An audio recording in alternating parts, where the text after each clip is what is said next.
정치톡 시간입니다. 5월 18일 시선을 집중시킨 정치 뉴스 만나보시죠. 오늘의 첫 번째 정치톡, 광주 주먹밥 조찬입니다. 5월 18일 민주화운동 41주년인 오늘 여야 지도부를 비롯한 정치권 인사들이 일제히 광주로 향했죠. 그런데 기념식 참석 전 여야 대표들이 광주 송정역 내에 있는 한 식당에서 먼저 만나 주먹밥으로 아침 식사를 했다는 소식이 전해져서 눈길을 끌었습니다. 민주당 송영길 대표가 오늘 오전 자신의 페이스북에 국민의힘 김기현 당대표 권한대행과 광주 주먹밥을 함께한 이 사진을 공개했는데요. 송 대표의 깜짝 제안으로 이뤄진 이 식사 자리에는 민주당 이용빈 대변인과 국민의힘 강민국 원내대변인도 함께한 모습입니다.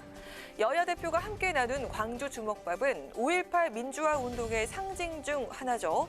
사진 속의 식당 벽면에도 5월 광주 정신을 담아 마음으로 먹는 밥, 광주를 상징하고 있는 1위 메뉴라고 적혀 있습니다. 80년 5월 당시에 계엄군에 맞선 시민들에게 시장 아주머니들이 길거리에서 직접 이렇게 주먹밥을 만들어서 건네주었던 어머니의 마음이 담겨있는 음식입니다. 맨밥에 소금만 뿌려서 급하게 만들어졌던 이 주먹밥은 당시 배고픈 광주 시민들의 든든한 한 끼가 됐다는데요. 그때 그 마음을 되새기고자 얼마 전에는 시장 노정상 할머니들이 41년 전 광주 주먹밥을 재현하는 행사를 갖기도 했다고 하고요. 5월 광주처럼 군부에 맞서서 민주화 투쟁에 나선 미얀마인들을 위해서 5월 단체들이 연대 뜻을 담아 주먹밥을 빚어 제한 미얀마인들에게 보내기도 했다고 합니다. 이렇게 연대와 나눔의 정신을 담은 광주 주먹밥.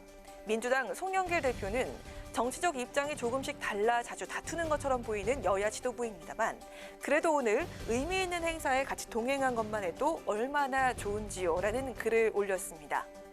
다툴 때 다투더라도 국민을 위해서 뭉쳐야 할 때는 이 주먹밥처럼 단단히 뭉칠 수 있는 정치권이 되길 바랍니다. 자, 이어서 오늘의 두 번째 정치톡입니다. 전대 캠프도 신구 대결입니다.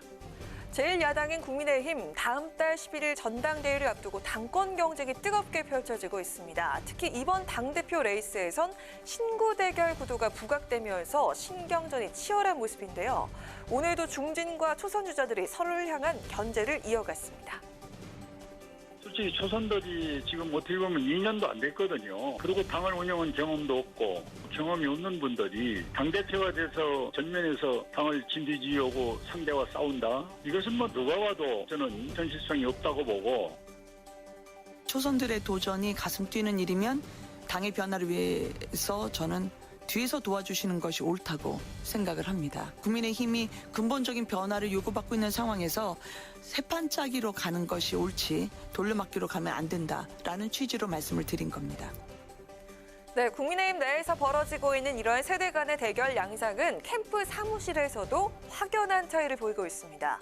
우선 중진 주자들은 주로 캠프의 정석대로 여의도 빌딩의 둥지를 마련하는 모습인데요. 당내 최다선인 주호영 의원은 문재인 대통령이 지난 2017년 대선 캠프를 차렸던 빌딩에 당대표 출마를 저울질 중인 나경원 전 의원은 이명박 전 대통령이 과거 대선 캠프를 차리면서 여의도 명당으로 떠오른 빌딩에 사무실을 마련한 것으로 전해졌습니다. 그리고 4선의 홍문표 의원과 3선의 윤영석, 조혜진 의원 역시 여의도에 있는 빌딩에 각각 선거 캠프를 꾸렸습니다. 반면에 신진 주자들은 별도의 사무실을 마련하지 않는 모습입니다. 초선인 김웅 의원은 2주간 캠핑카를 몰고 전국을 다니면서 당원들을 만날 계획이라고 하고요. 김은혜 의원은 국회의원회관 사무실을 베이스캠프 삼아서 메시지 전략에 집중한다는 계획입니다. 최근 당권 지지도에서 돌풍을 보이고 있는 이준석 전 최고위원은 지방을 돌면서 직접 당원과 국민을 만나는 이른바 뚜벅이 전략을 펼친다는 계획이라고 하는데요. 대선 명당부터 캠핑카까지 너무도 다른 국민의힘 당권 주자들의 선거 캠프 전략. 과연 신구 대결의 최종 승자는 누가 될까요? 지금까지 강아랑의 정치톡이었습니다.